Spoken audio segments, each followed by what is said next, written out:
ಆತ್ಮೀಯ ವೀಕ್ಷಕ ಬಾಂಧವರೇ, ಹೊಸಕುರಾಲ್ 24x7ನ ಇದೊಂದು ಹೊಸ ಕಾರ್ಯಕ್ರಮ, ವಿಶೇಷ ಕಾರ್ಯಕ್ರಮ ಸುರಕ್ಷಾ ಸಂಜೀವಿನಿ, ನಿಮ್ಮ ಆರೋಗ್ಯಕ್ಕೊಂದು ಕೈಪಿಡಿ.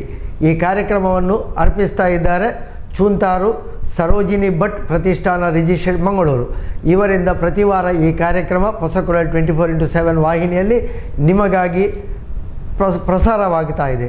ಪ್ರತಿ ಶನಿವಾರ ರಾತ್ರಿ 8 ಗಂಟೆಗೆ, ಸೋಮವಾರ ಸಂಜೆ 6 ಗಂಟೆಗೆ ಮರುಪ್ರಸಾರ, ಬುಧವಾರ ರಾತ್ರಿ 10 ಗಂಟೆಗೆ ಈ ಕಾರ್ಯಕ್ರಮ ಮರುಪ್ರಸಾರ ಆಗಲಿದೆ.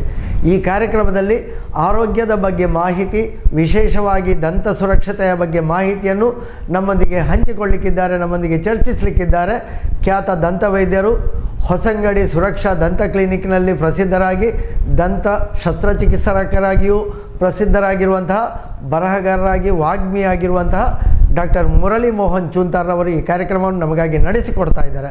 ಇದೀಗ ಇದೊಂದು ಹೊಸ ಕಾರ್ಯಕ್ರಮ, ಮೊದಲ ಕಾರ್ಯಕ್ರಮ. ಈ ಕಾರ್ಯಕ್ರಮಕ್ಕೆ ಎಲ್ಲ ವೀಕ್ಷಕ ಬಂಧುಗಳ ಪರವಾಗಿ ಡಾಕ್ಟರ್ ಮುರಳಿ ಮೋಹನ್ ಚೂಂತಾರ್ ಇವರನ್ನು ಸ್ವಾಗತಿಸ್ತಾ ಇದ್ದೇವೆ.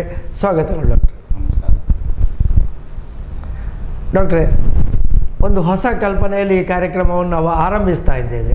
ನಾವು ಬೇರೆ ಬೇರೆ ರೀತಿಯ ಮಾಹಿತಿ ಕಾರ್ಯಕ್ರಮಗಳನ್ನು, ಆರೋಗ್ಯದ ಸೂತ್ರಗಳನ್ನು, ವಿಶೇಷವಾಗಿ ದಂತ ಸುರಕ್ಷತೆ, ಬಾಯಿ ಆರೋಗ್ಯ, ಹೀಗೆ ಹಲವಾರು ಕಾರ್ಯಕ್ರಮಗಳನ್ನು ವೀಕ್ಷಕರಿಗಾಗಿ ಈ ಒಂದು ವಾಹಿನಿಯಲ್ಲಿ ನೀವು ಹಂಚಿಕೊಂಡಿದ್ದೀರಿ.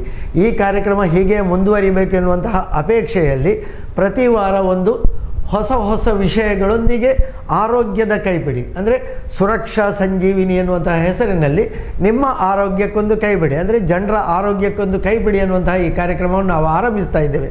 ಮೊದಲಾಗಿ ನಾವು ಆರೋಗ್ಯ ಅಂತ ಹೇಳುವಾಗ ನಮ್ಮಲ್ಲಿ ಆರೋಗ್ಯದ ಬಗ್ಗೆ ಸುಮಾರು ಕಲ್ಪನೆಗಳಿವೆ. ಆರೋಗ್ಯವೇ ಭಾಗ್ಯ ಅಂತ ಹೇಳ್ತೇವೆ, ಹೆಲ್ತ್ ಈಸ್ ವೆಲ್ತ್ ಅಂತ ಹೇಳ್ತೇವೆ, ಹೀಗೆ ಬೇರೆ ಬೇರೆ ರೀತಿಯ ಒಂದು ಸೂತ್ರಗಳು, ಸಿದ್ಧಾಂತಗಳಿವೆ. ಒಟ್ಟಾರೆಯಾಗಿ ಆರೋಗ್ಯ ಅಂತ ಹೇಳಿದರೆ ಏನು ನಮ್ಮ ಆರೋಗ್ಯ? ನೋಡಿ, ಆರೋಗ್ಯ ಅಂದರೆ ನಮ್ಮ ಪೂರ್ವಜರ ಕಾಲದಲ್ಲಿ ಹಿರಿಯರು ಏನು ಮಾತು ಹೇಳ್ತಾ ಇದ್ರು ಅಂದರೆ, health is absence of disease, ಅಂದರೆ ರೋಗವಿಲ್ಲದವನೇ ನಿರೋಗಿ, ರೋಗ ಇಲ್ಲದವನು ಆರೋಗ್ಯವಂತ ಅಂತ ಹೇಳೋ ಒಂದು ಟೆಕ್ಸ್ಟ್ ಬುಕ್ ಡೆಫಿನೇಷನ್ ಅಂತ ನಾವೇನು ಹೇಳ್ತೇವೆ. ಪುಸ್ತಕದಲ್ಲಿ ಏನಿದೆ, ಯಾವುದೇ ರೋಗ ಇಲ್ಲ, ಅವನು ಆರೋಗ್ಯವಂತ, ಅವನು ಭಾಗ್ಯವಂತ ಅಂತ ಹೇಳೋ ಒಂದು ರೀತಿಯಲ್ಲಿ ಕಲ್ಪನೆ ಇರ್ತಾಯಿತ್ತು.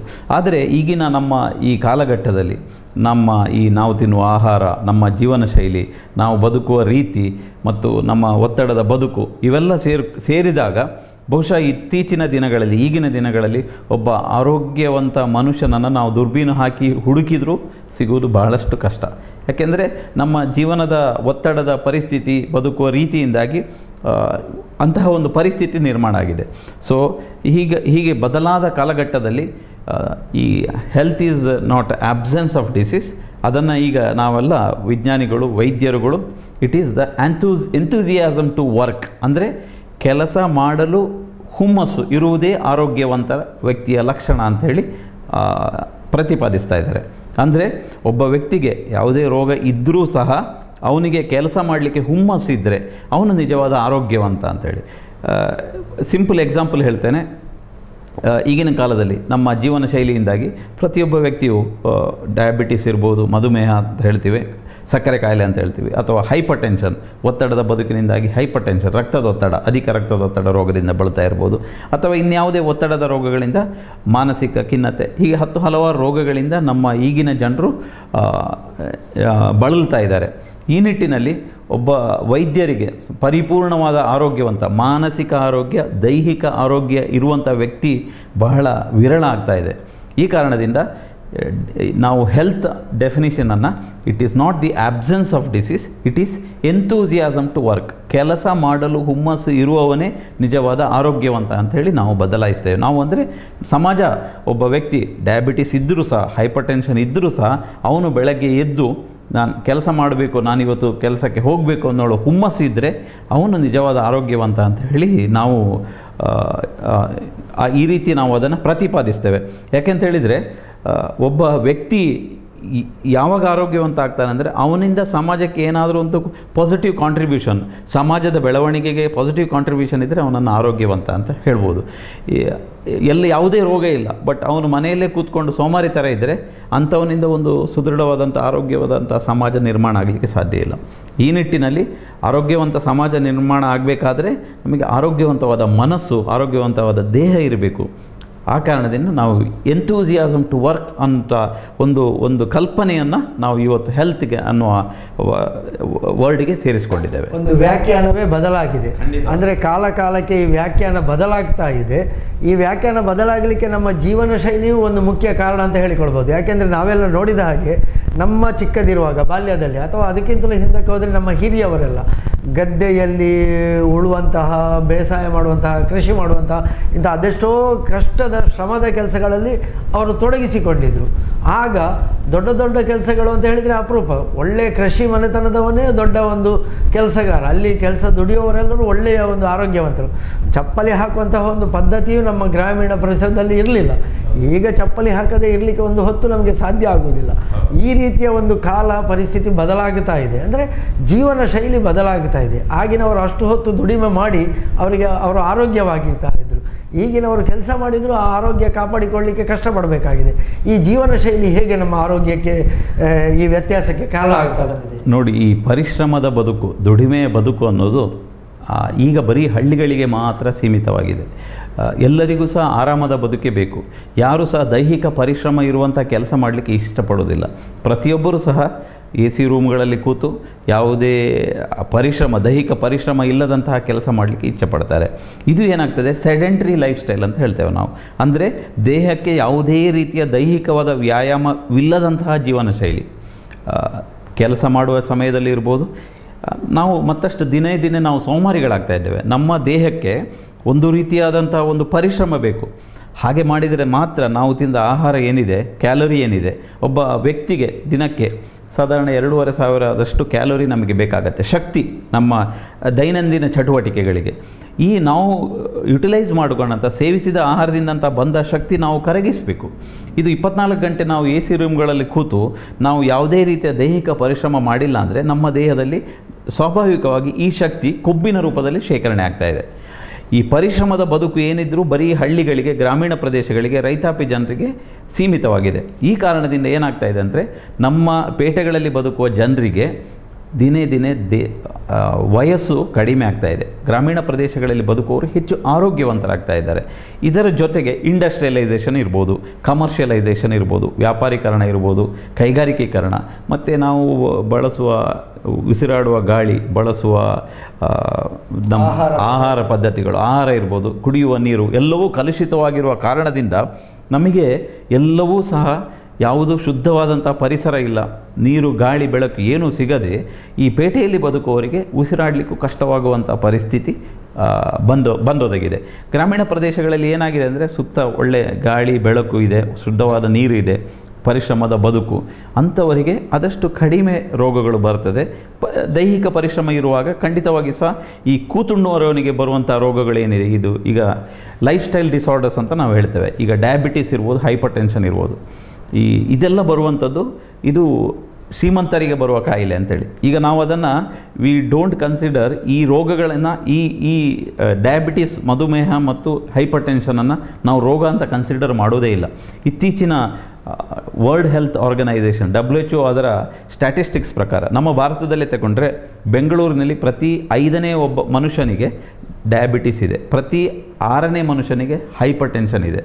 ಈ ನಿಟ್ಟಿನಲ್ಲಿ ನೋಡಿದರೆ ನಮಗೆ ಆರೋಗ್ಯವಂತ ವ್ಯಕ್ತಿ ಸಿಗಲಿಕ್ಕೆ ಸಾಧ್ಯವೇ ಇಲ್ಲ. ಈ ಕಾರಣದಿಂದ ಇದನ್ನೆಲ್ಲ ನಾವು ಲೈಫ್ ಸ್ಟೈಲ್ ಡಿಸಾರ್ಡರ್ ಅಂತ ಹೇಳ್ತೇವೆ, ರೋಗಿ ಅಂತ ನಾವು ಅವರನ್ನು ಕನ್ಸಿಡರ್ ಮಾಡಲ್ಲ. ಇದು ಯಾಕೆ ಬಂತು? ನಮ್ಮ ಲೈಫ್ ಸ್ಟೈಲ್ನಿಂದ. ದೈಹಿಕ ಪರಿಶ್ರಮ ಇಲ್ಲದಂತಹ ಕೂತುಣ್ಣುವವನಿಗೆ ಬರುವಂಥ ಎಲ್ಲ ರೋಗಗಳು ಕೊಬ್ಬು ಶೇಖರಣೆಯಾಗಿ, ಇನ್ನೊಂದು ಹೃದಯಾಘಾತ, ನಾವೇನು ಹೇಳ್ತೀವಿ ಹಾರ್ಟ್ ಪ್ರಾಬ್ಲಮ್ಗಳು. ಜಗತ್ತಿನಲ್ಲಿ ಪ್ರಿವೆಂಟೇಬಲ್ ಡಿಸೀಸ್, ಜಗತ್ತಿನಲ್ಲಿ ಅತಿ ಹೆಚ್ಚು ಸಾವಿಗೆ ಕಾರಣ ಆಗುವಂತಹ ರೋಗಗಳಲ್ಲಿ ನಂಬರ್ 1 ಪೊಸಿಷನಲ್ಲಿರುವಂಥದ್ದು ಹಾರ್ಟ್ ಅಟ್ಯಾಕ್, ಹೃದಯ ಸಂಬಂಧಿ ಕಾಯಿಲೆಗಳು. ನಾವೇನು ಹೇಳ್ತೇವೆ ಹಾರ್ಟ್ ಅಟ್ಯಾಕ್ ಅಂತ ಹೇಳ್ತೀವಿ, ಕಾರ್ಡಿಯಾಕ್ ಅರೆಸ್ಟ್ ಅಂತ ಹೇಳ್ತೀವಿ, ಹೃದಯ ಸ್ತಂಭನ ಅಂತ ಹೇಳ್ತೀವಿ, ಹೃದಯಾಘಾತ ಅಂತ ಹೇಳ್ತೀವಿ. ಇದು ಯಾಕೆ ಬರ್ತದೆ? ನಮ್ಮ ಈ ಸೆಡೆಂಟ್ರಿ ಲೈಫ್ ಸ್ಟೈಲಿನಲ್ಲೇ ಬರುವಂಥದ್ದು. ನಮ್ಮ ಜೀವನ ಶೈಲಿ ಇರ್ಬೋದು, ಆಹಾರ ಪದ್ಧತಿ ಇರ್ಬೋದು, ಮದ್ಯಪಾನ, ಧೂಮಪಾನ, ಮೋಜಿನ ಬದುಕು ಇರ್ಬೋದು, ಒತ್ತಡದ ಜೀವನ ಶೈಲಿ, ಇವೆಲ್ಲ ಒಟ್ಟು ಸೇರಿ ನಮಗೆ ನಮ್ಮ ಜೀವನದ ದಿನಗಳನ್ನು ಕಡಿಮೆ ಮಾಡ್ತಾ ಇದೆ. ಬರೀ ಜೀವನ ಶೈಲಿ ಅಲ್ಲ, ಇನ್ನು ಆಹಾರ ಪದ್ಧತಿನೂ ಇರ್ಬೋದು. ನಾವೆಲ್ಲ ಹಿಂದಿನ ಕಾಲದೆಲ್ಲ ನಿಮಗೆ ನೆನಪಿರ್ಬೋದು, ನಮ್ಮ ಹಿರಿಯರೆಲ್ಲ ಬಹಳ ಹಳ್ಳಿಗಳಲ್ಲಿ ತಾವೇ ಬೆಳೆದಂತಹ ತರಕಾರಿಗಳನ್ನು ಸೇವಿಸ್ತಾ ಇದ್ದರು. ಈಗ ನಾವೇನಾಗಿದೆ, ಈಗ ಹಳ್ಳಿಗಳಲ್ಲಿ ತರಕಾರಿ ಬೆಳೆಯೋರು ಇಲ್ಲ, ನಾವು ಪೇಟೆಗಳಲ್ಲಿ ಆರ್ಗ್ಯಾನಿಕ್ ಏನೇನೋ ಕೆಮಿಕಲ್ಸ್ಗಳು ಹಾಕಿ ಇದು ತರಕಾರಿಗಳನ್ನು ಬೆಳಿತೇವೆ. ಸಿಗುವ ಹಣ್ಣುಗಳು ಸಹ ರಾಸಾಯನಿಕಗಳಿಂದ ಫರ್ಟಿಲೈಸರ್ ಯೂಸ್ ಮಾಡಿ ಅದನ್ನು ಹಣ್ಣು ಮಾಡುವುದು ಸಹ ನಾವು ವಿಷಕಾರಿ ಅನಿಲಗಳನ್ನು ಹಾಕಿ ಕೃತಕವಾಗಿ ಹಣ್ಣು ಮಾಡುವಂತಹ ಪದ್ಧತಿ. ಅಂದರೆ ಅವಸರ ಮಾರುಕಟ್ಟೆಗೆ ಬಿಡಲಿಕ್ಕೆ. ಹೌದು. ಮತ್ತು ಹಣ್ಣು ತರಕಾರಿಗಳನ್ನು ಅಷ್ಟೇ, ಅದು ಫ್ರೆಶ್ ಆಗಿರಬೇಕು ಅಂತ ಅದಕ್ಕೆ ಬೇರೆ ಬೇರೆ ರೀತಿಯ ಸ್ಪ್ರೇಗಳನ್ನು ಹಾಕುವಂಥದ್ದು. ಈ ರೀತಿ ಮಾಡುವಾಗ ನಮಗೆ ಸಿಗುವ ಆಹಾರವೂ ಕಲುಷಿತ, ನಾವು ಉಸಿರಾಡುವ ಗಾಳಿಯೂ ಕಲುಷಿತ, ಕುಡಿಯುವ ನೀರು ಸಹ ಕಲುಷಿತ, ದೈಹಿಕ ಪರಿಶ್ರಮ ಇಲ್ಲ. ಈಗ ಏನಾಗ್ತದೆ ಅಂದರೆ ನಮ್ಮ ದೇಹಕ್ಕೆ ಸೇರುವಂಥ ಪ್ರತಿಯೊಂದು ವಿಷಕಾರಿ ವಸ್ತುಗಳು ನಮ್ಮ ಜೀವಕೋಶಗಳಲ್ಲಿ ಎಕ್ಯುಮುಲೇಟ್ ಆಗಿ ಸೇರಿಕೊಂಡು ನಮ್ಮ ದೇಹ ರಾಸಾಯನಿಕಗಳ ಹಂದರ ಆಗ್ತದೆ. ನಾವು ಏನು 100 ವರ್ಷ ಬದುಕಬೇಕಂತೇಳಿ ನಾವು ನಮ್ಮ ಹಣೆಯಲ್ಲಿ ಬರೆದಿದೆ, ನಾವು ಆ ರೀತಿಯಲ್ಲಿ ಬದುಕುವ ನಿಟ್ಟಿನಲ್ಲಿ ಮುಂದೆ ಹೋಗ್ತಾ ಇರುವಾಗ ಇದೆಲ್ಲ ಸೇರಿಕೊಂಡು ನಮ್ಮನ್ನು ದಿನಕ್ಕೊಂದು ದಿನಗಳು ನಾವು ಕಳೆದುಕೊಳ್ತಾ ಇದ್ದೇವೆ. ಈ ನಿಟ್ಟಿನಲ್ಲಿ ನಾವು ಮಗದೊಮ್ಮೆ ಪರಾಮರ್ಶಿಸಿಕೊಂಡು ನಮ್ಮ ಜೀವನ ಶೈಲಿಯನ್ನು ಬದಲಾಯಿಸಿಕೊಂಡ್ರೆ, ಆಹಾರ ಪದ್ಧತಿ ಅನ್ನು ಬದಲಾಯಿಸಿಕೊಂಡ್ರೆ ಬಹುಶಃ ಈ ಎಲ್ಲ ತೊಂದರೆಗಳನ್ನು ತಡೆಗಟ್ಟಬೋದು ಅಂತ ಹೇಳಲಿಕ್ಕೆ ನಾನು ಇಚ್ಛೆಪಡ್ತೇನೆ. ನಮ್ಮ ಹಿಂದಿನವರ ಜೀವನ ಪದ್ಧತಿಗೂ ಈಗಿನ ಜೀವನ ಪದ್ಧತಿಗೂ ಬಹಳ ವ್ಯತ್ಯಾಸ. ಅಂದರೆ ನಾವು ಸಾಮಾನ್ಯ ಹೇಳೋದಿದ್ರೆ ಅಜಗಜಾಂತರ ವ್ಯತ್ಯಾಸ ಅಂತ ಹೇಳ್ಬೋದು. ಒಂದು ಮಾತಿದೆ, ಕೂತು ತಿನ್ನುವವನಿಗೆ ಕುಡಿಕೆ ಹಣ್ಣು ಸಾಲದು ಅಂತ ಹೇಳಿಕೊಂಡು. ಅಂದರೆ ಸೋಮಾರಿಯಾಗಿ ಕೂತು ತಿಂದರೆ ಅವನಿಗೆ ಯಾವುದೂ ಸಾಲುವುದಿಲ್ಲ ಅನ್ನುವಂತಹ ಒಂದು ಮಾತು ಅದರಲ್ಲಿ ಬರ್ತದೆ. ಆದರೆ ಈಗ ಏನಾಗಿದೆ ಅಂತ ಹೇಳಿದರೆ ಕೂತು ಮಾಡುವಂತಹ ಕೆಲಸವೇ ಜಾಸ್ತಿ ಆಗಿದೆ. ಹಳ್ಳಿಯ ಶ್ರಮ ಜೀವನ ಕಡಿಮೆ ಆಗ್ತಾ ಇದೆ. ಇದ್ರೂ ಕೂಡ ಯಾರಿಗೂ ಬೇಡ, ಹಳ್ಳಿಯ ಬದುಕು ಯಾರಿಗೂ ಬೇಡ. ಈಗ ಏನಾಗಿದೆ ಅಂದರೆ ಸ್ಟ್ಯಾಟಿಸ್ಟಿಕ್ಸ್ ತೆಗೆದರೆ ಗ್ರಾಮೀಣ ಪ್ರದೇಶಗಳಲ್ಲಿರುವಂಥ ಎಲ್ಲ ಗ್ರಾಮೀಣ ಪ್ರದೇಶಗಳಲ್ಲಿ ಬದುಕುವುದು ಯಾರು? ವಯಸ್ಸಾದ ತಂದೆ ತಾಯಂದಿರು ಮಾತ್ರ. ಪ್ರತಿ ಮನೆಯಲ್ಲಿ 1-2 ಮಕ್ಕಳಿರೋದು. ಮೊದಲೆಲ್ಲ 8-10 ಮಕ್ಕಳಿತ್ತು, 8-10-12 ಮಕ್ಕಳು ಇದ್ದವರು ಇದ್ದಾರೆ. ಕೂಡು ಕುಟುಂಬ, ಎಲ್ಲರೂ ಒಟ್ಟಿಗೆ ಇರ್ತಾ ಇದ್ರು. ಈಗ ಇರೋದು 1-2 ಮಕ್ಕಳು. ಅದೇ ಮಕ್ಕಳು ತಂದೆ ತಾಯಂದಿರನ್ನು ಬಿಟ್ಟು ಊರಲ್ಲಿ ಬಿಟ್ಬಿಟ್ಟು ಹಳ್ಳಿಯಲ್ಲಿ ತಂದೆ ತಾಯಂದಿರು ಮಾತ್ರ ವಯಸ್ಸಾದವರು. ಮಕ್ಕಳು ಬೆಂಗಳೂರಿಗೆ ಹೋಗುವಂಥದ್ದು. ದಿನದ 18 ಗಂಟೆನೂ ದುಡಿತಾನೆ, ಯಾವಾಗಲೂ ಕಂಪ್ಯೂಟರ್ ಮುಂದೆ ಇರೋದು. ಅವರಿಗೆ ಖಿನ್ನತೆ ಜಾಸ್ತಿ. ವರ್ಕಿಂಗ್ ಅಟ್ಮಾಸ್ಫಿಯರಲ್ಲಿ ಸಾಕಷ್ಟು ಪ್ರೆಷರ್ ಇರುತ್ತೆ, ಟಾರ್ಗೆಟ್ ಇರುತ್ತೆ. ನೀವು ಇಂತಿಷ್ಟು ದಿನಗಳಲ್ಲಿ, ಇಂತಿಷ್ಟು ವಾರದಲ್ಲಿ ಇಂತಿಷ್ಟು ಕೆಲಸಗಳನ್ನು ಮುಗಿಸಲೇಬೇಕು ಅಂತೇಳಿ. ಅವರಿಗೆ ಜೀವನದಲ್ಲಿ ಸಂತಸ ಇಲ್ಲ, ಮನೋರಂಜನೆ ಇಲ್ಲ. ವಾರದಲ್ಲಿ 5 ದಿನ ಕೆಲಸ, 2 ದಿವಸ ರಜೆ, ಭಾನುವಾರ ಮತ್ತು ಶನಿವಾರ ರಜೆ ಅಂತ ಹೇಳ್ತಾರೆ. ಆ ಉಳಿದ ದಿನಗಳಲ್ಲಿ ಅವರು ದಿನದ 24 ಗಂಟೆಗಳಲ್ಲಿ 18 ಗಂಟೆಗಳನ್ನು ದುಡಿಸ್ಕೊಳ್ತಾರೆ. ಈವನ್ ವೀಕೆಂಡ್ಗಳಲ್ಲಿ ಅವರು ಹೋದರೂ ಸಹ ಕಂಪ್ಯೂಟರ್ ತಗೊಂಡೋಗಿ ಕಂಪ್ಯೂಟರ್ ಮುಂದೆ ಕೂತ್ಕೊಂಡು ಕೆಲಸ, ಟಾರ್ಗೆಟ್ ರೀಚ್ ಆಗಿಲ್ಲ ಅಂತ ಹೇಳಿ ಕೆಲಸ ಮಾಡ್ತಾರೆ. ಯಾಕೆಂದರೆ ಇವನು ಡೆಲಿವರಿ ಮಾಡಲಿಲ್ಲ ಅಂದರೆ, ಇವನಿಗೆ ಕೊಟ್ಟಂಥ ಟಾರ್ಗೆಟನ್ನು ರೀಚ್ ಮಾಡಿಲ್ಲ ಅಂದರೆ ಅವನ ಕೆಲಸಕ್ಕೆ ಕುತ್ತು ಬರುವ ಸಾಧ್ಯತೆ. ಸೊ ಮಾನಸಿಕ ಒತ್ತಡಗಳು ಜಾಸ್ತಿ, ಮಾನಸಿಕ ಖಿನ್ನತೆಗಳು ಜಾಸ್ತಿ. ಮತ್ತು ಇತ್ತೀಚಿನ ಒಂದು ಸ್ಟ್ಯಾಟಿಸ್ಟಿಕ್ಸ್ ಪ್ರಕಾರ ಏನಿದೆ, ಮಕ್ಕಳಾಗದಿರುವಂಥ ಸಮಸ್ಯೆಗಳು ಹೆಚ್ಚು ಬರುವಂಥದ್ದು ಈ ಸಾಫ್ಟ್ವೇರ್ ಕಪಲ್ಗಳಲ್ಲಿ ಅಂತ ಬಂದಿದೆ. ಇದು ಸಂಶೋಧನೆಗಳಿಂದ ಬಂದಿದೆ. ಯಾಕೆಂದರೆ ಅವರಿಗೆ ಅವರ ಜೀವನದಲ್ಲಿ ಇಷ್ಟೊಂದು ಒತ್ತಡ ಕೆಲಸಗಳಿರುವಾಗ ಬೇರೆ ಯಾವುದೇ ವಿಚಾರಗಳ ಬಗ್ಗೆ ಅವರಿಗೆ ತಲೆ ಹಾಕಲಿಕ್ಕೆ ಸಹ ಇರುವುದಿಲ್ಲ, ಮನೋರಂಜನೆ ಇರುವುದಿಲ್ಲ, ದೈಹಿಕ ಪರಿಶ್ರಮ ಇರುವುದಿಲ್ಲ, ದುಡಿಮೆ ಇರುವುದಿಲ್ಲ, ಯಾವುದೇ ರೀತಿಯ. ಮತ್ತು ಇದರ ಖಿನ್ನತೆ ಇರ್ತದೆ. ಇದರ ಜೊತೆಗೆ ವೀಕೆಂಡ್ಗಳಲ್ಲಿ ಮೋಜು ಮಸ್ತಿ ಮಾಡಿದಾಗ ಬಹುಶಃ ಅವರ ಆರೋಗ್ಯ ದಿನೇ ದಿನ ಕುಸಿತಾ ಹೋಗ್ತಾ ಇದೆ. ಏನು ನಮ್ಮ ಆರೋಗ್ಯ ಎವರೇಜ್ ವಯಸ್ಸು 60 ಇರೋದು 70 ಆಗುವುದರ ಬದಲು ಈಗ ಕಡಿಮೆ ಆಗ್ತಾ ಇದೆ. ಮತ್ತು ಹೆಚ್ಚು ಯುವ ಜನರು ಆತ್ಮಹತ್ಯೆ. ಮೊನ್ನೆ ಒಂದು ಸ್ಟ್ಯಾಟಿಸ್ಟಿಕ್ಸ್ ನಾನು ನೋಡಿದೆ. ಮೊನ್ನೆ ಸೆಪ್ಟೆಂಬರ್ 10ನೇ ತಾರೀಕು ವಿಶ್ವ ಆತ್ಮಹತ್ಯಾ ದಿನ ನಾವು ಕಾರ್ಯಕ್ರಮ ಮಾಡಿದ್ವಿ. ಈಗ ಆತ್ಮಹತ್ಯೆ ಮಾಡಿಕೊಳ್ಳುವುದರಲ್ಲಿ ಅತಿ ಹೆಚ್ಚು ಕಾಂಟ್ರಿಬ್ಯೂಷನ್ ಫ್ರಮ್ ದ ಯುವಕರಿಂದ ಈ ಸಾಫ್ಟ್ವೇರ್ ಕಂಪನಿಗಳಲ್ಲಿ ಕೆಲಸ ಮಾಡುವವರು ಅತಿ ಹೆಚ್ಚು ಖಿನ್ನತೆಗೆ ಒಳಗಾಗ್ತಾ ಇದ್ದಾರೆ. ಸೊ ನಮ್ಮ ವರ್ಕಿಂಗ್ ಅಟ್ಮಾಸ್ಫಿಯರು ನಮ್ಮ ಜೀವನಕ್ಕೆ ಪೂರಕವಾಗಿ ಇಲ್ಲ, ನಮ್ಮ ಆರೋಗ್ಯವನ್ನು ಹಾಳುಗೆಡ್ತಾ ಇದೆ. ಈ ನಿಟ್ಟಿನಲ್ಲಿ ನಾವೆಲ್ಲ ಮಗದೊಮ್ಮೆ ಆಲೋಚನೆ ಮಾಡಬೇಕು. ಇದರ ಜೊತೆಗೆ ಬಹುಶಃ ನಮ್ಮ ಜೀವನ ಶೈಲಿಯಲ್ಲಿ ಏನು ಹೇಳ್ತೇವೆ ನಾವು, ಈ ಆಲ್ಕೋಹಾಲ್ ಪಾರ್ಟಿಗಳು, ಧೂಮಪಾನ, ಮಾದಕ ವಸ್ತುಗಳ ಸೇವನೆ, ಒತ್ತಡ ಜಾಸ್ತಿ ಆದಾಗ ಒತ್ತಡ ನಿವಾರಣೆಗೆ ಯುವಜನರು ಏನು ಮಾಡ್ತಾರೆ ಅಂದರೆ, ಕೈಯಲ್ಲಿ ಬೇಕಾದಷ್ಟು ದುಡ್ಡು ಇರ್ತದೆ. ಯಾಕೆಂದರೆ ಅವರಿಗೆ 4 ಅಂಕೆಯ ಸ್ಯಾಲ್ರಿ ಇರುತ್ತೆ, 1 ಲಕ್ಷ ಪ್ಲಸ್ ಸ್ಯಾಲ್ರಿ ಇರುತ್ತೆ. ಆವಾಗ ಅವರು ಏನು ಮಾಡ್ತಾರೆ, ಈ ಶಾರ್ಟ್ಕಟ್ಗಳಿಗೆ ಹೋಗಿ ಜೀವನದಲ್ಲಿ ಸುಖವನ್ನು ಶಾರ್ಟ್ಕಟ್ಟಲ್ಲಿ ಪಡೀಲಿಕ್ಕೆ ಪ್ರಯತ್ನ ಮಾಡ್ತಾರೆ. ಒತ್ತಡವನ್ನು ನಿವಾರಿಸಿಕೊಳ್ಳೋಕ್ಕೆ ಔಷಧಿ ತೆಗೆದುಕೊಳ್ಳುವಂಥದ್ದು, ಆಲ್ಕೋಹಾಲ್, ಧೂಮಪಾನ, ಮಾದಕ ದ್ರವ್ಯಗಳೆಲ್ಲ ತಗೊಂಡಾಗ ದೇಹ ಇದು ರೋಗಗಳ ಹಂದರವಾಗಿ ಮಾರ್ಪಡ್ತದೆ. ಒಂದು ಉತ್ತಮವಾದ ಸಮಾಜ ನಿರ್ಮಾಣ ಆಗಬೇಕಾದಂಥ ಇಂತಹ ಯುವಜನರಿಂದ ಅವರ ಆರೋಗ್ಯ ಹಾಳಾಗಿ ಸಮಾಜದ ಇತರರ ಆರೋಗ್ಯವೂ ಹಾಳಾಗಿ ಏನಾಗ್ತದೆ, ಒಂದು ಆರೋಗ್ಯವಂತ ಸಮಾಜದ ಬದಲಾಗಿ ನಮಗೆ ರೋಗಯುಕ್ತ ಸಮಾಜ ನಿರ್ಮಾಣ ಆಗ್ತಾ ಇದೆ. ಅದನ್ನು ನಾವು ತಡೆಗಟ್ಟಬೇಕು ಅಂತ ಹೇಳಲಿಕ್ಕೆ ನಾನು ಇಚ್ಛೆ ಪಡ್ತೇನೆ. ಆತ್ಮೀಯ ವೀಕ್ಷಕ ಬಾಂಧವರೇ, ಚೂಂತಾರು ಸರೋಜಿನಿ ಭಟ್ ಪ್ರತಿಷ್ಠಾನ ರಿಜಿಸ್ಟರ್ಡ್ ಮಂಗಳೂರು ಇವರು ಅರ್ಪಿಸುವಂತಹ ಸುರಕ್ಷಾ ಸಂಜೀವಿನಿ ನಿಮ್ಮ ಆರೋಗ್ಯಕ್ಕೊಂದು ಕೈಪಿಡಿ ಕಾರ್ಯಕ್ರಮ, ಸರಣಿ ಕಾರ್ಯಕ್ರಮದ ಮೊದಲ ಕಾರ್ಯಕ್ರಮ, ಒಂದು ರೀತಿಯಲ್ಲಿ ಮುನ್ನುಡಿಯಾಗಿ ಆರೋಗ್ಯದ ಬಗ್ಗೆ ವ್ಯಾಖ್ಯಾನ, ಆರೋಗ್ಯ ಅಂದರೆ ಏನು, ನಮ್ಮ ಜೀವನ ಪದ್ಧತಿ ಹೇಗೆ, ಇದರ ಬಗ್ಗೆ ಮಾತುಕತೆಯನ್ನು ನಾವು ಈ ಕಾರ್ಯಕ್ರಮದಲ್ಲಿ ನಡೆಸಿಕೊಡ್ತಾ ಇದ್ದೇವೆ. ಈ ಮಾಹಿತಿ, ಈ ಮಾತುಕತೆಯನ್ನು ನಮಗೆ ನಡೆಸಿಕೊಡ್ತಾ ಇದ್ದಾರೆ ಡಾಕ್ಟರ್ ಮುರಳಿ ಮೋಹನ್ ಚೂಂತಾರ್ರವರು. ಈಗ ಕಾರ್ಯಕ್ರಮವನ್ನು ಮುಂದುವರಿಸ್ತಾ, ಡಾಕ್ಟ್ರೇ, ನಮ್ಮ ಆರೋಗ್ಯದ ಬಗ್ಗೆ ವ್ಯಾಖ್ಯಾನ ಆಯಿತು, ಜೀವನ ಪದ್ಧತಿಯ ಬಗ್ಗೆ ನಾವು ಸಾಕಷ್ಟು ಮಾತನಾಡಿದೆವು. ಈಗ ಈ ಜೀವನ ಪದ್ಧತಿಯ ಜೊತೆಗೆ ನಮ್ಮ ಆಹಾರ ಕ್ರಮ ಕೂಡ ನಮ್ಮ ಆರೋಗ್ಯಕ್ಕೆ ಮುಖ್ಯ ಕಾರಣ ಆಗ್ತದೆ. ನಾವು ಹಿಂದಿನವರ ಆರೋಗ್ಯದ ಒಂದು ಸೂತ್ರದ ಅವರ ಆಹಾರ ಪದ್ಧತಿಗೂ ಈಗಿನ ಆಹಾರ ಪದ್ಧತಿಗೂ ತುಂಬ ವ್ಯತ್ಯಾಸ ಆಗ್ತಾಯಿದೆ. ಕಾಲ ಬದಲಾದ ಹಾಗೆ, ಅಂದರೆ ಕಾಲ ಅಂತ ಬದಲಾಗುವುದಲ್ಲ, ನಾವು ಬದಲಾದ ಹಾಗೆ ಆಹಾರ ಪದ್ಧತಿ ಬದಲಾಗ್ತಾ ಇದೆ. ಇದು ಯಾವ ರೀತಿಯಲ್ಲಿ ನಮ್ಮ ಜೀವನ ಆರೋಗ್ಯಕ್ಕೆ ಏರುಪಾರಿಗೆ ಕಾರಣ ಆಗ್ತದೆ? ನೋಡಿ, ಆಹಾರ ಅನ್ನೋದು ನಮ್ಮ ದೇಹದ ಬೆಳವಣಿಗೆಗೆ, ಮಾನಸಿಕ ದೈಹಿಕ ಬೆಳವಣಿಗೆಗೆ ಪೂರಕವಾದಂಥ ಆಹಾರ ಆಗಬೇಕು. ಇದು ಏನಾಗ್ತಾ ಇದೆ ಅಂತ ಈಗೆಲ್ಲ ನಾವು ತಿನ್ನುವುದು ಏನಾಗಿದೆ ಅಂದರೆ, ನಾನು ಮೊದಲಿನ ಕಾರ್ಯಕ್ರಮಗಳಲ್ಲಿ ಭಾಳಷ್ಟು ಬಾರಿ ಹೇಳಿದ್ದೇನೆ, ಎರಡು ರೀತಿಯ ಜನರು ಇರ್ತಾರೆ. ಒಂದು ತಿನ್ನಲಿಕ್ಕಾಗಿ ಬದುಕುವವರು ಮತ್ತು ಬದುಕಲಿಕ್ಕಾಗಿ ತಿನ್ನುವವರು. ಈಗಿನ ಜನರು ಹೇಗೆ ತಿಂತಾ ಇದ್ದಾರೆ ಅಂದರೆ, ಬಹುಶಃ ಅವರು ತಿನ್ನಲಿಕ್ಕಾಗಿ ಹುಟ್ಟಿದವರ ಥರ ತಿಂತಾ ಇದ್ದಾರೆ. ಆದರೆ ನಾವು ಆ್ಯಕ್ಚುಲಿ ಹೇಗೆ ಬದುಕಬೇಕು ಅಂದರೆ, ನಾವು ಬದುಕಲಿಕ್ಕೆ ಬೇಕಾಗಿ ಪೂರಕವಾದಂಥ ಆಹಾರವನ್ನು ತೆಗೆದುಕೊಳ್ಳಬೇಕು. ಈಗಿನ ಮಕ್ಕಳನ್ನು ತಗೊಂಡ್ರೆ ತಿನ್ನೋದು ಬರೀ ಜಂಕ್ ಫುಡ್ಗಳು. 1 ವರ್ಷದಿಂದ ಎದೆ ಹಾಲು ಬಿಟ್ಟ ಬಳಿಕ ನೀವು 1 ವರ್ಷದ ಮಗುಗೂ ಲೇಸ್ ಕುರುಕುರೆ ಕೊಟ್ಟರೆ ಮಕ್ಕಳು ಖುಷಿಯಾಗಿ ತಿಂತವೆ. ಅದನ್ನು ತಾಯಂದಿರು ಮಗು ಹತ್ತು ಕೂಡಲೇ ಅವ್ರಿಗೆ ಇಂಥ ಆಹಾರಗಳನ್ನೇ ಕೊಡುವಂಥದ್ದು, ಜಂಕ್ ಫುಡ್ಗಳಲ್ಲಿರುವಂಥ ಕ್ಯಾನ್ಸರ್ಕಾರಕ ವಸ್ತುಗಳು, ಕೆಮಿಕಲ್ಗಳು, ಪ್ರಿಸರ್ವೇಟಿವ್ಗಳು ಖಂಡಿತವಾಗಿ ದೇಹದ ಇಮ್ಯೂನ್ ಸಿಸ್ಟಮನ್ನು ಹಾಳು ಮಾಡಿ ಮಕ್ಕಳನ್ನು ರೋಗದ ಹಂದರವಾಗಿ ಮಾಡ್ತದೆ. ಇಂತಹ ಜಂಕ್ ಫುಡ್ಗಳನ್ನು ಯಾವುದೇ ತಾಯಂದಿರು ಮಕ್ಕಳಿಗೆ ಸಿದ್ಧ ಆಹಾರಗಳನ್ನು ಕೊಡಲೇಬಾರದು. ಕರಿದ ತಿಂಡಿಗಳು ಮತ್ತು ಜಂಕ್ ಫುಡ್ಗಳು ದೇಹದಲ್ಲಿ ಕೊಬ್ಬಿನ ಅಂಶವನ್ನು ಜಾಸ್ತಿ ಆಗ್ತಾಯಿದೆ. ಇತ್ತೀಚಿನ ದಿನಗಳಲ್ಲಿ ಏನಾಗಿದೆ ಅಂದರೆ, ಹೃದಯಾಘಾತ 30 ವರ್ಷಕ್ಕೆ ಬರ್ತಾ ಇದೆ. ಕಾರಣ ಯಾಕೆ? ಇಂತಹ ಜಂಕ್ ಫುಡ್ಗಳಿಂದ ಪದೇ ಪದೇ ಶೀತ, ಜ್ವರ ಬರುವಂಥದ್ದು, ಇಮ್ಯುನಿಟಿ ಕಡಿಮೆ ಆಗುವಂಥದ್ದು, ಹಾರ್ಟ್ ಅಟ್ಯಾಕ್ ಆಗುವಂಥದ್ದು, ಕೊಬ್ಬು ಶೇಖರಣೆ ಆಗುವಂಥದ್ದು, ಇಂತಹ ಹಲವಾರು ತೊಂದರೆಗಳಿಗೆ ಕಾರಣವಾಗ್ತಾ ಇದೆ. ಸೊ ಹೆತ್ತವರು ಆಲೋಚನೆ ಮಾಡಬೇಕು, ಇಂತಹ ಆಹಾರವನ್ನು ನೀಡಬಾರ್ದು.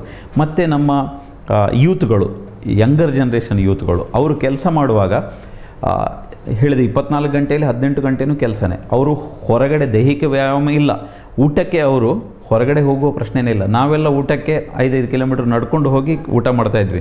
ಅಂದರೆ ಒಂದು ದೈಹಿಕ ವ್ಯಾಯಾಮನೂ ಇತ್ತು, ಒಂದು ಪರಿಶ್ರಮನೂ ಇತ್ತು, ಊಟ ಮಾಡೋದು ಒಂದು ಫನ್ ಥರ ಇತ್ತು. ಈಗ ಏನಾಗಿದೆ ಅಂದರೆ, ಕೆಲಸದ ಒತ್ತಡದ ನಡುವೆ ಕುಳಿತಲ್ಲಿಗೆ ಮೊಬೈಲಲ್ಲಿ ಒಂದು ಆ್ಯಪ್ ಇರುತ್ತೆ, ಪಿಜ್ಜಾ ಡೆಲಿವರಿ ಕುಳಿತಲ್ಲಿಗೆ ಬರುತ್ತೆ, ಬರ್ಗರ್ ಬರ್ತದೆ, ಏನೇನು ಬೇಡದ ಆಹಾರಗಳೆಲ್ಲ ಕುಳಿತಲ್ಲಿಗೆ ಬರ್ತದೆ. ಇವನು ಕೆಲಸ ಮಾಡುವಾಗ ಕೈನಲ್ಲಿ ಒಂದು ಮೊಬೈಲು, ಎದುರುಗಡೆ TV, ಕಂಪ್ಯೂಟರ್ ಸ್ಕ್ರೀನಲ್ಲಿ ಕೆಲಸ ಮಾಡ್ತಾ ಇವನು ಬರ್ಗರ್, ಪಿಜ್ಜಾ ಆರ್ಡರ್ ಮಾಡ್ತಾನೆ, ಜೊತೆಗೊಂದು 2 ಲೀಟ್ರ್ ಪೆಪ್ಸಿ. 2 ಲೀಟ್ರ್ ಪೆಪ್ಸಿ, ಒಬ್ಬ ಮನುಷ್ಯ ದಿನಕ್ಕೆ 2 ಲೀಟ್ರ್ ಪೆಪ್ಸಿ 1 ತಿಂಗಳು ಕುಡಿದ್ರೆ ಖಂಡಿತವಾಗಿ ಅವನು ಕರುಳು ತೂತಾಗ್ಬೋದು. ಇದು ನಮ್ಮ ಈ ವೆದರಿಗೆ ನಾವು ಪೆಪ್ಸಿ ಕುಡಿಬೇಕಾದ ಅವಶ್ಯಕತೆ ಇಲ್ಲ. ಫಾರಿನ್ ಕಂಟ್ರೀಸ್ನಲ್ಲಿ, ಅಮೇರಿಕ, ಯುರೋಪ್ನಲ್ಲಿ ಬೆಳಿಗ್ಗೆ ಎದ್ದು ಕೂಡಲೇ ಅವರು ಮುಖ ತೊಳೆಯೋದು ಪೆಪ್ಸಿನಲ್ಲಿ, ಕುಡಿಯೋದು ಪೆಪ್ಸಿನೇ. ಅದನ್ನು ನಾವು ಅನುಕರಣೆ ಮಾಡಬೇಕು ಅಂತಿಲ್ಲ. ಇಂತಹ ರಾಸಾಯನಿಕ ಇರುವಂತಹ ಪೆಪ್ಸಿಗಳನ್ನು, ಕೋಕುಗಳನ್ನು, ಜಂಕ್ ಆರ್ಟಿಫಿಷಿಯಲ್ ಪೇಯಗಳನ್ನು ನಾವು ಯಾವತ್ತೂ ಯೂಟಿಲೈಸ್ ಮಾಡಲೇಬಾರದು. ಅನಿವಾರ್ಯವಾಗಿ ನಮ್ಮ ಜೀವನ ಶೈಲಿ, ನಮ್ಮ ಯುವಕರು ಈ ರೀತಿಯ ಕುಳಿತಲ್ಲಿಗೆ ಆರ್ಡರ್ ಮಾಡಿಕೊಂಡು ಈ ಬರ್ಗರ್, ಪಿಜ್ಜಾ, ಒಂದು ಬರ್ಗರ್ನ ಅಥವಾ ಒಂದು ಪಿಜ್ಜಾದಲ್ಲಿ ಏನಿಲ್ಲ ಅಂದರೆ ಒಂದು 250 ಕ್ಯಾಲರಿ ಇದೆ. ಮೊದಲೇ ಕುಳಿತುಕೊಂಡು ದೈಹಿಕ ಪರಿಶ್ರಮ ಇರುವುದಿಲ್ಲ. ಇವನು ಬೆಳಿಗ್ಗೆಯಿಂದ ಸಾಯಂಕಾಲ ಇವನು ಕೆಲಸ ಮಾಡಿದಾಗ ಅವನು ಹೊರಗಡೆ ಬರುವಾಗ ಆಫೀಸಿಂದ ಅವನ ದೇಹದಲ್ಲಿ 2000 ಕ್ಯಾಲರಿ ಅವನ ದೇಹದಲ್ಲಿ ಶೇಖರಣೆ ಆಗಿರ್ತದೆ. ಆದರೆ ಖರ್ಚಾಗಿರೋದು ಕೇವಲ 150 ಕ್ಯಾಲರಿ ಅಷ್ಟೇ. ಉಳಿದದ್ದು ಶೇಖರಣೆ ಆಗ್ತಾಯಿದೆ. ಅದು ಬೊಜ್ಜಿನ ರೂಪದಲ್ಲಿ, ಸೆಂಟ್ರಲ್ ಒಬೆಸಿಟಿ, ಹೊಟ್ಟೆಯ ಬಳಿ ಶೇಖರಣೆ ಆಗ್ತಾಯಿದೆ. Central obesity is a major risk factor for heart attack. ಹೊಟ್ಟೆಯ ಭಾಗದಲ್ಲಿ ಕೊಬ್ಬು ಸೇರಿಕೊಂಡ್ರೆ ಖಂಡಿತವಾಗಿ ಸಹ ಹಾರ್ಟ್ ಅಟ್ಯಾಕ್ ಆಗೋ ಸಾಧ್ಯತೆ ಜಾಸ್ತಿ. ಸೊ ಆಹಾರ ಪದ್ಧತಿಯನ್ನು ನಾವು ಚೇಂಜ್ ಮಾಡಬೇಕು. ನ್ಯಾಚುರಲ್ ಆಗಿ ದೊರಕುವಂತಹ ಸಿದ್ಧ ಆಹಾರಗಳನ್ನು ಬಿಟ್ಟು ನೈಸರ್ಗಿಕ ಹಣ್ಣು ತರಕಾರಿಗಳನ್ನು, ಹಸಿ ತರಕಾರಿಗಳನ್ನು ಜಾಸ್ತಿ ತಿನ್ನಬೇಕು. ಅದನ್ನು ಇವತ್ತಿನ ಜನರು ಯಾರೂ ತಿನ್ನೋದೇ ಇಲ್ಲ. ಫ್ರೆಶ್ ಆಗಿರುವಂಥ ತರಕಾರಿ, ರಾಸಾಯನಿಕ ಇರದಂಥ ತರಕಾರಿ ನಮಗೆ ಸಿಗೋದು ಭಾಳಷ್ಟು ಕಡಿಮೆ. ಸೊಪ್ಪು ತರಕಾರಿಗಳು, ಬಸಳೆ ಇರ್ಬೋದು, ಹರಿವೆ ಇರ್ಬೋದು, ಸೌತೆಕಾಯಿ, ಕ್ಯಾರೆಟ್, ಮೂಲಂಗಿ, ಇಂತಹ ಹಸಿ ತರಕಾರಿಗಳು ದೇಹದ ಆರೋಗ್ಯಕ್ಕೆ ಅತಿ ಉತ್ತಮ. ನನಗಿನ್ನೂ ನೆನಪಿದೆ, ನಾವೆಲ್ಲ ಚಿಕ್ಕ ಮಕ್ಕಳಾಗಿದ್ದಾಗ ನಮ್ಮ ಮನೆಗಳಲ್ಲಿ ಗಂಜಿ ಜೊತೆಗೆ ನಮಗೆ ತರಕಾರಿ ಬೇಯಿಸಿ ನಮ್ಮ ತಾಯಂದಿರು ಕೊಡ್ತಾಯಿದ್ರು. ಜಾಸ್ತಿ ತರಕಾರಿ ತಿನ್ನಬೇಕು ಅಂತೇಳಿ. ಈಗ ಯಾವುದಾದ್ರೂ ಒಂದು ತಾಯಂದಿರು ತರಕಾರಿ ತಿನ್ನಿಸೋದು ನೋಡಿದ್ದೀರಾ? ಅನ್ನದ ಜೊತೆಗೆ ಲೇಸ್ ಮಿಕ್ಸ್ ಮಾಡಿ ಕೊಡ್ತಾರೆ, ಕುರ್ಕುರೆ ಮಾಡಿ ಕೊಡ್ತಾರೆ. ಮನೆಯಲ್ಲಿ ತರಕಾರಿ ಇರುವುದೇ ಕಡಿಮೆ ಅಂತ ಈಗ ಪರಿಸ್ಥಿತಿ ಬಂದೋದಾಗಿದೆ. ಹಿಂದೆ ಎಲ್ಲ ನಮ್ಮ ಹಳ್ಳಿ ಮನೆಗಳಲ್ಲಿ ಸಾಲಾಗಿ ಅಟ್ಟದ ಮೇಲೆ ಎಲ್ಲ ಈ ಸೌತೆಕಾಯಿಗಳನ್ನು ನೇತಾಡಿಸೋದು, ತರಕಾರಿಗಳನ್ನು, ಕುಂಬಳಕಾಯಿಯನ್ನೆಲ್ಲ ನೇತಾಡಿಸೋದು, ಇಂತಹ ಎಲ್ಲ ಒಂದು ಒಳ್ಳೆಯ ವಾತಾವರಣ ಕಾಣ್ತಾ ಇದ್ದೆವು. ಅಲ್ಲಿಂದ ಅದು ಎಷ್ಟು ಫ್ರೆಶ್ ಆಗಿರ್ತದೆ ಅಂತ ಹೇಳಿದರೆ ಅದು ಸಹಜ ಇದರಲ್ಲಿ ಇರ್ತದೆ, ಅದನ್ನು ತೆಗೆದು ತರಕಾರಿ ಪದಾರ್ಥ ಮಾಡಿ ಕೊಡ್ತಾ ಇದ್ರು. ಈಗಿನ ಕಾಲದಲ್ಲಿ ತಾಯಂದಿರು ತರಕಾರಿ ಮಕ್ಕಳಿಗೆ ಕೊಡುವುದಿಲ್ಲ. ಮತ್ತು ನೈಸರ್ಗಿಕ ಪೇಯಗಳು, ಈಗ ಎಳನೀರಿರ್ಬೋದು, ನೀರಿರ್ಬೋದು. Water is a very good liquid to drink, ಕುಡಿಲಿಕ್ಕೆ. ದಿನಕ್ಕೆ 2 ರಿಂದ 3 ಲೀಟರ್ ನೀರನ್ನು ಮಕ್ಕಳಿಗೆ ಕುಡಿಸಬೇಕು. ನಮ್ಮ ದೇಹದಲ್ಲಿರುವಂಥ ಎಲ್ಲ ಕಲ್ಮಶಗಳನ್ನು ಫಿಲ್ಟರ್ ಮಾಡುತ್ತೆ. ಯಾರು ಕೊಡ್ತಾರೆ ಹೇಳಿ? ಈಗಿನ ಕಾಲದಲ್ಲಿ ನೀರು ಕುಡಿಯೋ ಮಕ್ಕಳನ್ನು ನಾನು ನೋಡೇ ಇಲ್ಲ. ಅವ್ರು ಏನಿದ್ರು ಕುಡಿಯೋದು ಪೆಪ್ಸಿ, ಕೋಕು, ಫ್ಯಾಂಟಾ, ಮಿರಿಂಡಾ ಇಂತಹ ಕೃತಕ ಪೇಯಗಳನ್ನು ಬಿಡಬೇಕು. ಕಬ್ಬಿನ ಹಾಲು ಇರ್ಬೋದು, ಎಳನೀರಿರ್ಬೋದು, ನೀರಿರ್ಬೋದು, ಹಣ್ಣಿನ ರಸ ಇರ್ಬೋದು, ಜ್ಯೂಸ್ ಇರ್ಬೋದು, ಏನಿದ್ರು ಸಿದ್ಧಪಡಿಸಿದನ್ನು ಬಿಟ್ಟು ತಕ್ಷಣವೇ ಪ್ರಿಪೇರ್ ಮಾಡಿದಂತಹ ನೈಸರ್ಗಿಕ ಪೇಯಗಳನ್ನು ಕುಡೀರಿ. ಖಂಡಿತವಾಗಿ ಸಹ ನೀವು 100 ವರ್ಷ ಬದುಕ್ಬೋದು. ಇದನ್ನು ನಾವು ಪ್ರಾಕ್ಟೀಸ್ ಮಾಡಬೇಕು. ನಾವು ಯುವಕರು ಇರ್ಬೋದು, ಹೆತ್ತವರು ಇರ್ಬೋದು, ಹಿರಿಯರು ಇರ್ಬೋದು, ಮಕ್ಕಳಾದಿಯಾಗಿ ಎಲ್ಲರೂ ಈ ರೀತಿಯ ಆಹಾರ ಪದ್ಧತಿಯನ್ನು ಬೆಳೆಸಿಕೊಂಡ್ರೆ ಖಂಡಿತವಾಗಿ ಸಹ ಎಲ್ಲ ರೋಗಗಳಿಂದ, ಕೆಲವೊಂದು ತರಕಾರಿಗಳಿಂದ ನಮ್ಮ ದೇಹಕ್ಕೆ ಇಮ್ಯುನಿಟಿ ಲೆವೆಲ್ ಜಾಸ್ತಿ ಆಗ್ತದೆ. ದೇಹದ ಈಗ ಸಿಂಪಲ್ ಎಕ್ಸಾಂಪಲ್, ಕ್ಯಾರೆಟ್ ತಿಂದರೆ ಅದರಲ್ಲಿ ವೈಟಮಿನ್ ಎ ಇದೆ. ನಮ್ಮ ಕಣ್ಣಿಗೆ ಸಂಬಂಧಪಟ್ಟ ಯಾವುದೇ ರೋಗಗಳು ಬರುವುದಿಲ್ಲ. ನಾವು ಕ್ಯಾರೆಟ್ ತಿನ್ನೋದೇ ಇಲ್ಲ, ಎಲ್ಲ ಜಂಕ್ ಫುಡ್ ತಿನ್ನೋದು. 30 ವರ್ಷ ಆಗುವಾಗ ಕುರುಡಾಗ್ತದೆ, ಬ್ಲೈಂಡ್ನೆಸ್ ಬರ್ತದೆ, ಕಣ್ಣು ಕಾಣೋದೇ ಇಲ್ಲ. ಯಾಕೆ? ನಮಗೆ ಬೇಕಾದಂಥ ಆಹಾರ, ವೈಟಮಿನ್ಗಳು, ಪೋಷಕಾಂಶಗಳು ನಮ್ಮ ಆಹಾರದಲ್ಲಿ ಸಿಗೋದಿಲ್ಲ. ಏನಾಗ್ತದೆ? ಮತ್ತೆ ವೈಟಮಿನ್ ಎ ಸಪ್ಲಿಮೆಂಟ್, ಮತ್ತಷ್ಟು ಮೆದ್ದುಗಳನ್ನು ತಿನ್ನೋದು. ಈ ರೀತಿ ಆಗೋದರಿಂದ ಬಹಳ ತೊಂದರೆಗಳಾಗ್ತಾ ಇದೆ.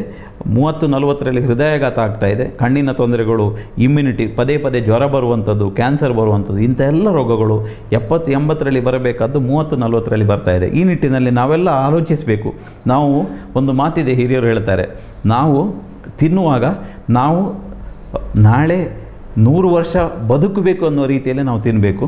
ಮತ್ತು ಕೆಲಸ ಮಾಡುವಾಗ ನಾನು ನಾಳೆ ಸಾಯ್ತೇನೆ ಅಂತ ಹೇಳೋ ರೀತಿಯಲ್ಲಿ ಕೆಲಸ ಮಾಡಬೇಕು. ಇದೀಗ ಏನಾಗಿದೆ ಅಂದರೆ, ನಾವು ತಿನ್ನುವಾಗ ಹೇಗೆ ತಿಂತೇವೆ ಅಂತ ಹೇಳಿದರೆ, ನಾವು ನಾಳೆ ಸಾಯ್ತೀವಿ ಅಂತ ಹೇಳಿ ನಾವು ಎಲ್ಲವನ್ನು ಇವತ್ತೇ ತಿನ್ನು ಮುಗಿಸ್ಲಿಕ್ಕೆ ತಿಂತೇವೆ. ಮತ್ತು ಬದುಕುವ ರೀತಿ ಹೇಗಿದೆ ಅಂದರೆ, ನಾನು 100 ವರ್ಷ ಗ್ಯಾರಂಟಿ ಬದುಕ್ತೇನೆ ಅಂತೇಳಿ. ಯಾಕೆಂದರೆ ನಾನು ಮುಂದಿನ ಕ್ಷಣದಲ್ಲಿ ಏನಾಗ್ತದೆ ಅಂತ ನಮ್ಗೆ ಗೊತ್ತಿರೋದಿಲ್ಲ. ಇದನ್ನು ಜನರು ಅರ್ಥ ಮಾಡ್ಕೊಳ್ಬೇಕು. ನಮ್ಮ ದೇಹಕ್ಕೆ ಪೂರಕವಾದ ಆಹಾರವನ್ನು ಸೇವಿಸಿ ಈ ರೀತಿ ತಿಂದರೆ ನಾನು ನಾಳೆ ಸಾಯಬಹುದಲ್ಲ, ನಾನು 100 ವರ್ಷ ಬದುಕಬೇಕು ಅನ್ನೋ ದೃಷ್ಟಿಯಿಂದ ತಿಂದರೆ ಖಂಡಿತವಾಗಿ ಸಹ ಆರೋಗ್ಯವಂತವಾದ ಸಮಾಜವನ್ನು ನಿರ್ಮಾಣ ಮಾಡ್ಬೋದು. ಈ ನಿಟ್ಟಿನಲ್ಲಿ ಎಲ್ಲರೂ ಆಲೋಚನೆ ಮಾಡಿ ನೈಸರ್ಗಿಕ ಆಹಾರಗಳನ್ನು ಹೆಚ್ಚು ಬಳಸ್ಕೊಳ್ಬೇಕು. ನೈಸರ್ಗಿಕ ಪೇಯಗಳನ್ನು, ಆರ್ಟಿಫಿಷಿಯಲ್ ಪೇಯಗಳಿರ್ಬೋದು, ಜಂಕ್ ಫುಡ್ಗಳನ್ನು ದಯವಿಟ್ಟು ಅವಾಯ್ಡ್ ಮಾಡಿ ಲೈಫ್ ಸ್ಟೈಲನ್ನು ಚೇಂಜ್ ಮಾಡಿ ಒಂದು ಆರೋಗ್ಯವಂತ ಸಮಾಜವನ್ನು ನಾವು ನಿರ್ಮಾಣ ಮಾಡಲಿಕ್ಕೆ ಪ್ರಯತ್ನ ಮಾಡ್ಬೋದು. ಆತ್ಮೀಯ ವೀಕ್ಷಕ ಬಾಂಧವರೇ, ಸುರಕ್ಷಾ ಸಂಜೀವಿನಿ ನಿಮ್ಮ ಆರೋಗ್ಯಕ್ಕೊಂದು ಕೈಪಿಡಿ ಕಾರ್ಯಕ್ರಮವನ್ನು ಚೂಂತಾರು ಸರೋಜಿನಿ ಭಟ್ ಪ್ರತಿಷ್ಠಾನ ರಿಜಿಸ್ಟರ್ಡ್ ಮಂಗಳೂರು ಇವರ ಪ್ರಾಯೋಜಕತ್ವದಲ್ಲಿ ಹೊಸಕೊರಲ್ ವಾಹಿನಿ ನಿಮಗಾಗಿ ಅರ್ಪಿಸ್ತಾ ಇದೆ. ಸರಣಿ ಕಾರ್ಯಕ್ರಮದಲ್ಲಿ ಮೊದಲ ಕಾರ್ಯಕ್ರಮ ಆರೋಗ್ಯ ಸಂಜೀವಿನಿಯ ಬಗ್ಗೆ ನಾವು ತಿಳ್ಕೊಳ್ತಾ ಇದ್ದೇವೆ. ಆರೋಗ್ಯ ಅಂದರೆ ಏನು, ನಮ್ಮ ಜೀವನ ಶೈಲಿ ಹೇಗಿರಬೇಕು, ಆಹಾರ ಪದ್ಧತಿಗಳು, ಇದರ ಬಗ್ಗೆ ಸವಿಸ್ತಾರವಾಗಿ ಮಾತನಾಡಿದ್ದಾರೆ ಡಾಕ್ಟರ್ ಮುರಳಿ ಮೋಹನ್ ಚೂಂತಾರ್ ಅವರು. ಇದೀಗ ಮಾತುಕತೆಯನ್ನು ಮುಂದುವರಿಸ್ತಾ, ಡಾಕ್ಟ್ರೆ, ನಮ್ಮ ಜೀವನ ಶೈಲಿ ಆಯಿತು, ನಮ್ಮ ಆಹಾರ ಪದ್ಧತಿಗಳಾಯಿತು ಮತ್ತು ಕೆಲಸದ ಒತ್ತಡಗಳು, ಇವೆಲ್ಲ ಮಾಹಿತಿಗಳಾದ ನಂತರ ಇದೀಗ ಸುರಕ್ಷಾ ಸಂಜೀವಿನಿ ಅಂತ ಈ ಕಾರ್ಯಕ್ರಮಕ್ಕೆ ನಾವು ಹೆಸರಿಟ್ಟಿದ್ದೇವೆ. ಸುರಕ್ಷಾ ಸಂಜೀವಿನಿ ಅಂದರೆ ಏನು ವ್ಯಾಖ್ಯಾನ ಬರ್ತದೆ?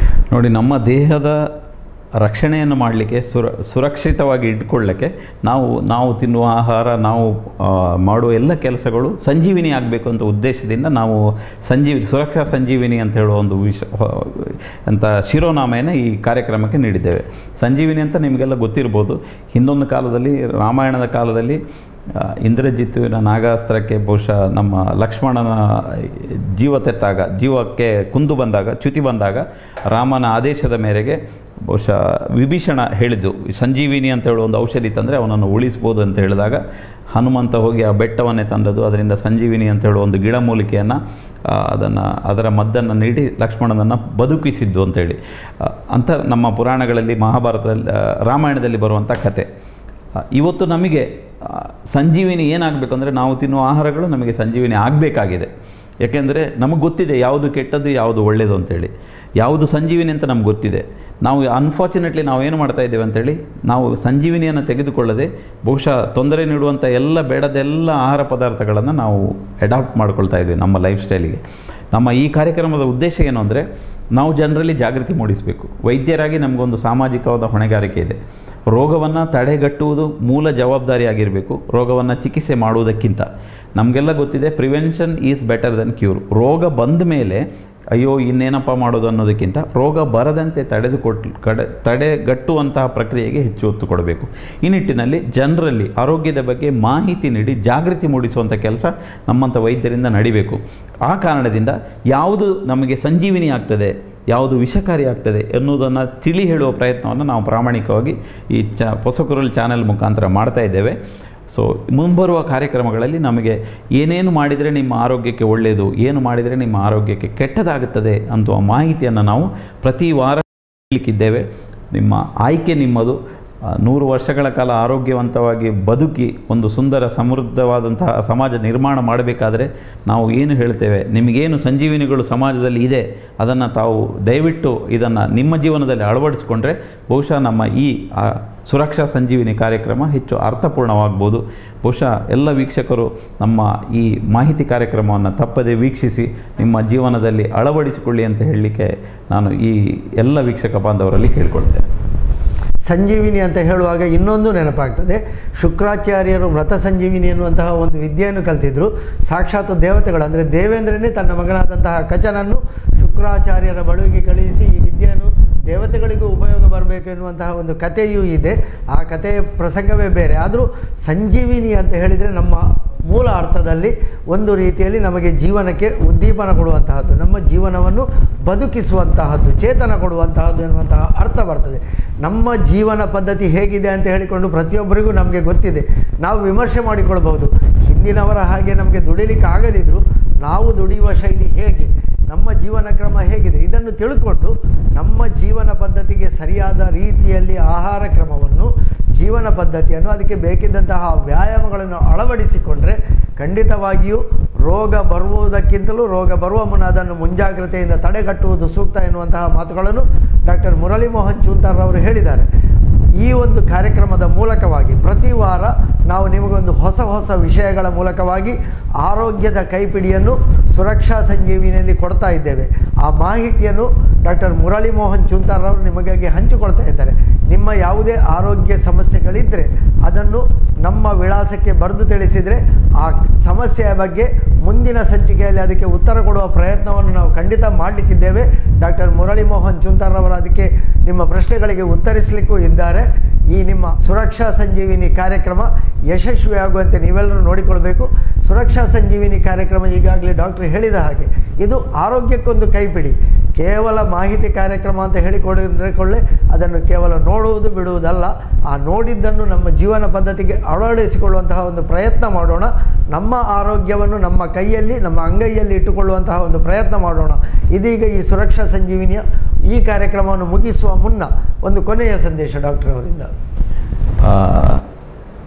ರೋಗವನ್ನು ಬಂದ ಮೇಲೆ ಏನು ಮಾಡೋದು ಅನ್ನುವ ತಲೆ ಕೆಡಿಸಿಕೊಳ್ಳೋದಕ್ಕಿಂತ ಮೊದಲು ರೋಗವನ್ನು ತಡೆಗಟ್ಟಲಿಕ್ಕೆ ನಾವೆಲ್ಲ ಪ್ರಾಮಾಣಿಕವಾದ ಪ್ರಯತ್ನ ಮಾಡಿಕೊಳ್ಬೇಕು. ಈಗ ತಾನೇ ಸಂಜೀವಿನಿ ಬಗ್ಗೆ ನಾವು ಹೇಳಿದ್ದೀವಿ. ನಮ್ಮ ಸಮಾಜದಲ್ಲಿ, ನಮ್ಮ ಜೀವನದಲ್ಲಿ ನಮಗೆ ನಮ್ಮ ಸುತ್ತಮುತ್ತಲು ಬಹಳಷ್ಟು ಔಷಧಿಗಳು ಸಂಜೀವಿನಿ ರೂಪದಲ್ಲಿ ನಮಗೆ ಸಿಗ್ತಾ ಇದೆ. ಅದನ್ನು ನಾವು ಅಳವಡಿಸಿಕೊಂಡ್ರೆ ಬಹುಶಃ ಯಾವುದೇ ರೋಗ ಬರದ ರೀತಿಯಲ್ಲಿ ನಾವು ಬದುಕಬಹುದು. ಒಂದು ವೇಳೆ ಕೆಲವೊಂದು ಕಾರಣಾಂತರಗಳಿಂದ ಆನುವಂಶಿಕವಾಗಿ ಕೆಲವೊಂದು ರೋಗಗಳು ಬಂದರೂ, ಮಧುಮೇಹ ತಂದೆ ತಾಯಂದಿರಲ್ಲಿದ್ದರೆ ಮಕ್ಕಳಿಗೆ ಬರ್ತದೆ, ಅಂತಹ ರೋಗ ಬಂದರೂ ಸಹ ಹೇಗೆ ರೋಗವನ್ನು ನಿಯಂತ್ರಣದಲ್ಲಿ ಇಟ್ಟುಕೊಳ್ಬೋದು, ರೋಗಿ ಆದರೂ ಸಹ, ರೋಗಿ ಅಂದರೆ ಕೆಲವೊಂದು ಲೈಫ್ ಸ್ಟೈಲ್ ಡಿಸಾರ್ಡರ್ ಬಂದರೂ ಸಹ ಹೇಗೆ ನಾವು ಆರೋಗ್ಯವಂತರಾಗಿ ಬದುಕ್ಬೋದು, ಆರೋಗ್ಯವಂತರಾಗಿ ಬದುಕಿ ಸಮಾಜಕ್ಕೆ ಯಾವ ರೀತಿ ಕಾಂಟ್ರಿಬ್ಯೂಟ್ ಮಾಡೋದು ಅನ್ನೋದರ ಬಗ್ಗೆ ಮುಂದಿನ ದಿನಗಳಲ್ಲಿ ಸವಿಸ್ತಾರವಾಗಿ ನಾವು ಮಾಹಿತಿಗಳನ್ನು ನಿರಂತರವಾಗಿ ನಮ್ಮ ಕಾರ್ಯಕ್ರಮವನ್ನು ನೋಡಿ ಪ್ರೋತ್ಸಾಹಿಸಿ ಅಂತ ಕೇಳಿಕೊಳ್ಳುತ್ತಾ ವಿರಮಿಸ್ತಾ ಇದ್ದೇವೆ. ನಮಸ್ಕಾರ. ಎಲ್ಲರಿಗೂ ವಂದನೆಗಳು.